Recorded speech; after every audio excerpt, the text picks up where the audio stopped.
Good time of day to all of you, my friends, here on Chess.com. This is Grandmaster Alex Yermolinsky, and today, well, possibly my last day covering the World Championship match. I don't know if I'm going to be involved in any way possible in covering the tie breaks day after tomorrow. But today was game 12, and I would be lying to you if I didn't show my disappointment with the way this game ended abruptly with a draw offer from Magnus Carlsen and what seemed still to be a very promising position for him. Well, I understand, of course, that millions of fans all over the world and hundreds of thousands of people, I believe that's probably more than just the number we get on rather Danny and Robert get 56,000. It's probably more than that that follow on Chess.com and in one way or another, because given the time difference and all that, like not all of them can be there watching it live, but anyway, a lot of people are watching this match, and there was great anticipation. Obviously, number one against number two, minuscule difference in rating, only 3 points. The younger challenger, the hungrier challenger, and then, well, what we got, is unprecedented 12 draws in all 12 classical time control games. What can I say? Disappointment. Yes, disappointment. I saw a comment by Alex Grishuk, who covers this match on Chess.24, and he said, I'm rooting for a draw in game 12. When I said I want all games finish in draws, I was half joking. Maybe I was 70% joking, but now it's like 90% true. I really want this whole thing to end because I just don't want to see any World Championship matches in classical format anymore. Well, quite a statement, but no, Grishuk is on the record saying things like that before. He believes that there is no need to use those slow time controls. Okay, maybe he's looking out for his own best interest, which is only the normal thing to do, right?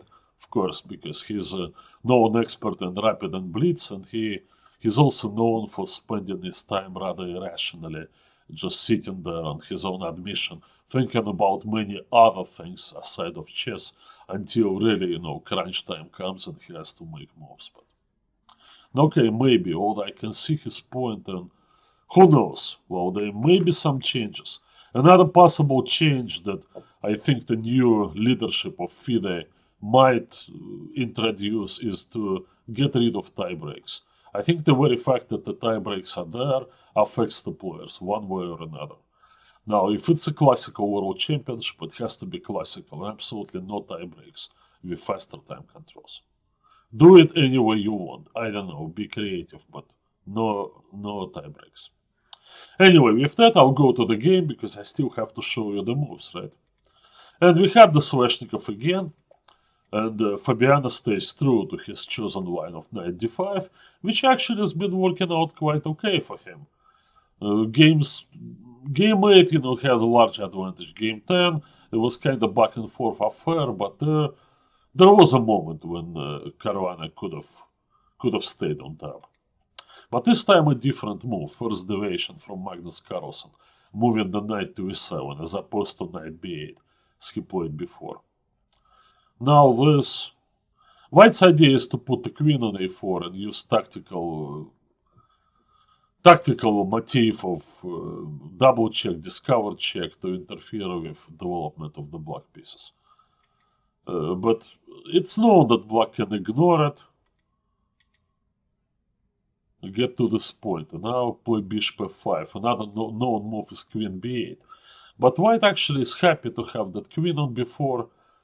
It puts pressure against b7, supports some ideas with c5, and also queen b8 is some displacement of the black queen.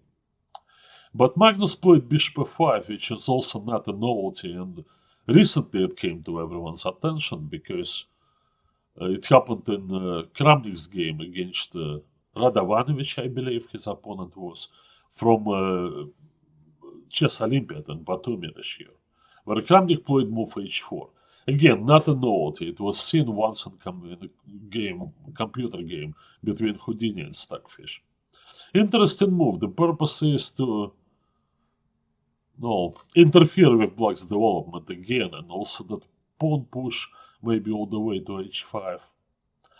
Anyway, the game in question, that Kramnik-Radovanovich game, was an interesting affair. Black allowed white to put the pawn on h5, brought the knight to f4, almost lost that knight. It was rather unclear, but in the end Kramnik prevailed. h5 was computer's choice in this position, and that's what Magnus played. Now, after this little dance repeating moves, we knew that Fabiano was not going to repeat, of course, and then he thought for a long time and deviated from the computer game. He played bishop e3. Now, I'm not even saying that bishop e3 is much worse than the move bishop g5 played in the computer game by Houdini. It's just the fact, that once again, so much value is given to playing a new move. Well, I'm sidestepping opponent's preparation, it's psychological. I don't know, a chess player is supposed to be that fragile these days? If you believe that the move is right, then you play it. Besides, I'm sure, Fabiano looked at this position. If he had decided that bishop g5 was a bad move, prior in his preparation, maybe before the match, or maybe during the match, then he would play bishop e3 rather quickly. To me, his hesitation here indicates that he was afraid of going bishop g5 because of some preparation. And what preparation could be here? The position... No, black still has to get out of this, complete his development. Somehow, he doesn't want to play f6, of course. In the computer game, eventually black played the bishop to e7. No, the king ended up in the center. I believe white was better throughout the whole game, although it was drawn. You can look this up in your databases. But came this queen c7.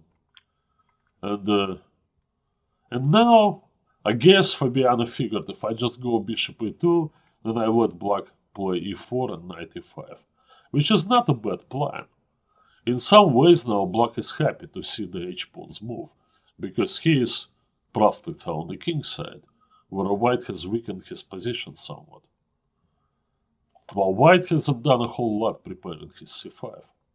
In order to stop that, Caruana plays the move f3. And Carlsen immediately moves his knight out of the argument, had no prospects anymore. Comes bishop d3 and then castles.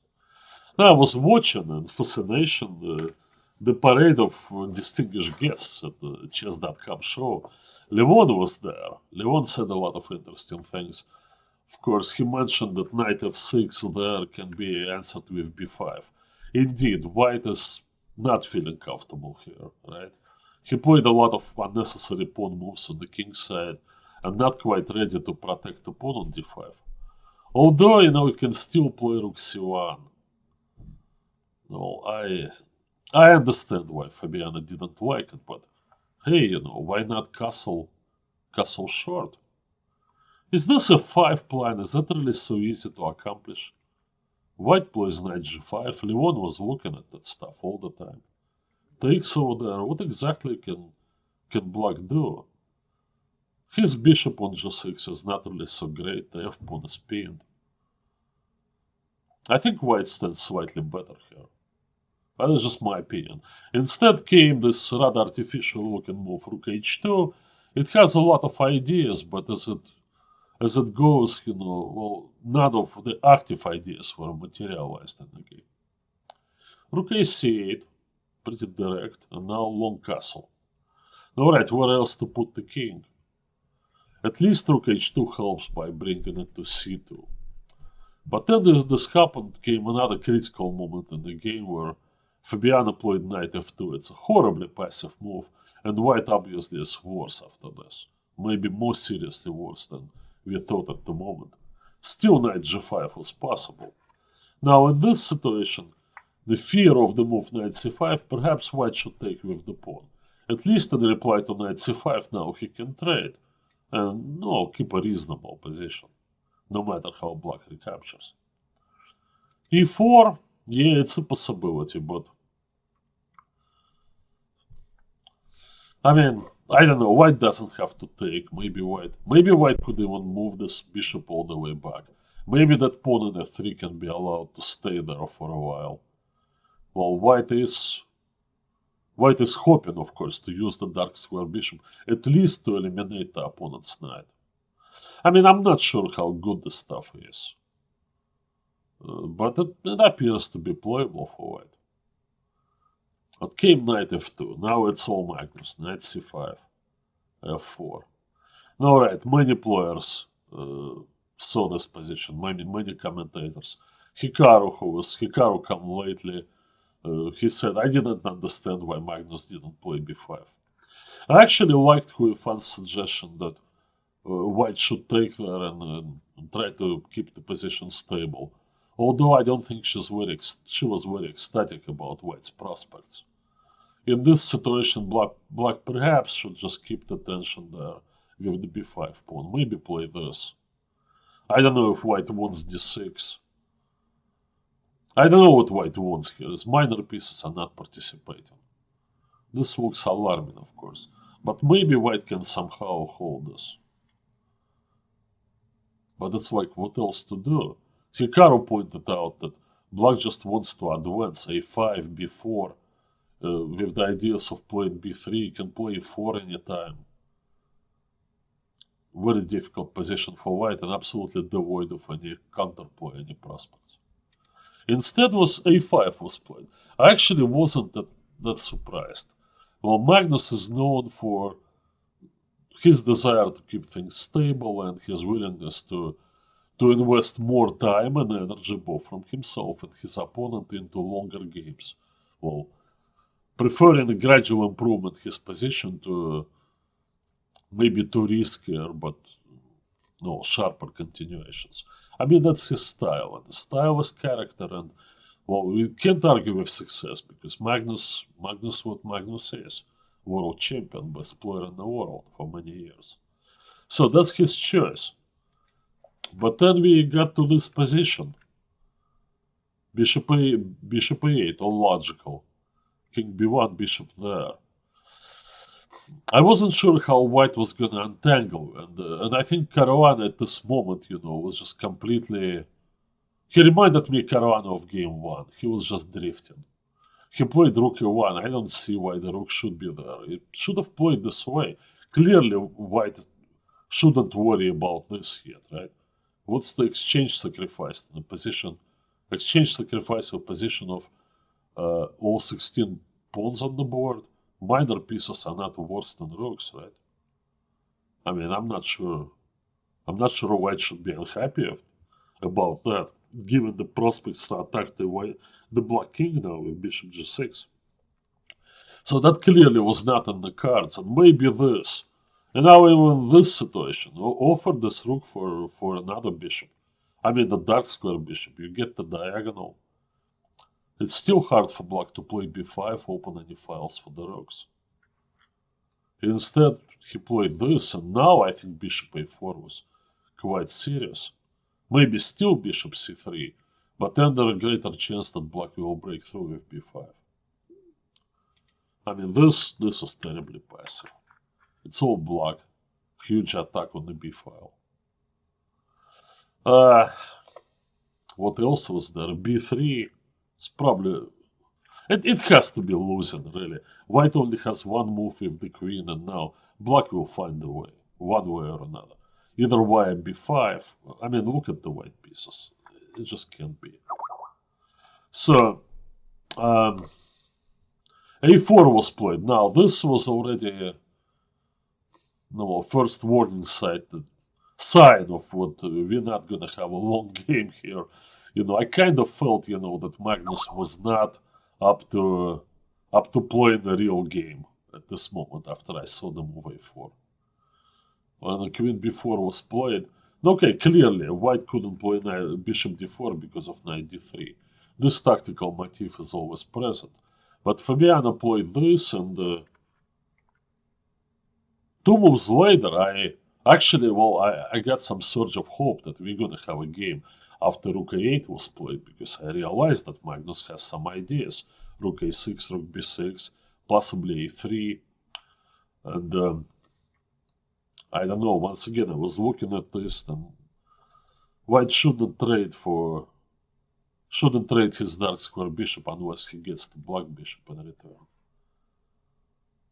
Maybe endgame, but also the endgame is not so great. Knight b4, followed by a3. Dangerous patterns developing around the white king, and even in the endgame. This allows a3. Oh, I don't know. The second b3 is looming large. Nakamura said that the only move for white in this position was to keep the queen on a3.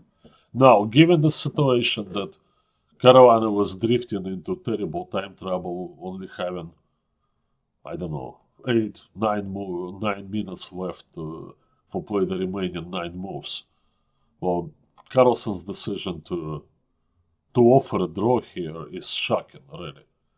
I mean, the decisive game of the World Championship match ends like this, in this position, with like what? Only one pair of pawns and one pair of pieces had been traded. And that's after 11 draws.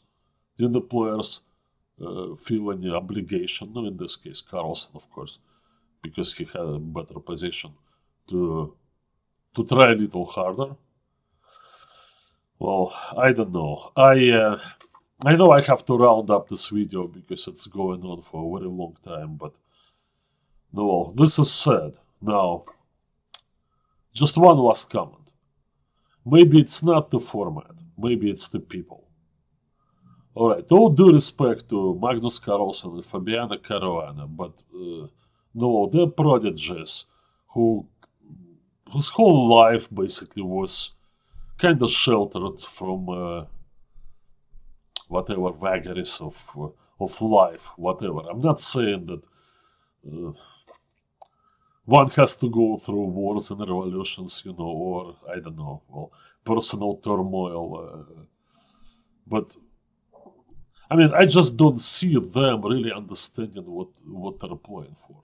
Really. The reason why we don't see this maximum effort, because they simply don't understand what they're involved with. Now, maybe the abundance of tournaments when top players play each other all the time, they kind of desensitize them, dull the sense of urgency that a player must feel when he finally gets to the final stage. I mean, what's the difference now? They play this 12 draws, and they may, whatever comes day after tomorrow, what difference does it make? Both of them likely going to show up for another series of Grand Chess Tour events, playing in the low pressure conditions. I mean, half the tournaments over there are not even rated. I mean, the Rapid and Blitz rating is just curiosity. I mean, their lives will go on exactly the way they were. So why can we cannot expect them to view this as life-changing event? Not for Carlsen, not for Caruana. Sorry for these harsh words, but this is the only way I see it now. With that, I would like to thank you for your attention. Thank you for watching all these videos. This was Grandmaster Alex Yermolinsky. Goodbye.